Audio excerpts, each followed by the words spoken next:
اور اس عورت کی طرح نہ ہونا جس نے محنت سے تو سود کاتا پھر اس کو توڑ کر ٹکڑے ٹکڑے کر ڈالا، کہ تم اپنی قسموں کو آپس میں اس بات کا ذریعہ بنانے لگو کہ ایک گروہ دوسرے گروہ سے زیادہ غالب رہے۔ بات یہ ہے کہ اللہ تمہیں اس سے آزماتا ہے،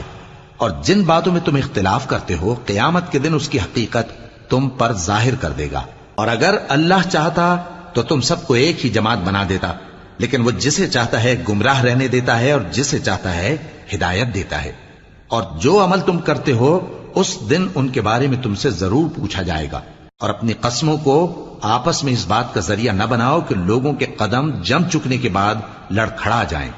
اور اس وجہ سے کہ تم نے لوگوں کو اللہ کے رستے سے روکا تم کو سزا چکھنی پڑے اور تمہیں بڑا سخت عذاب ملے۔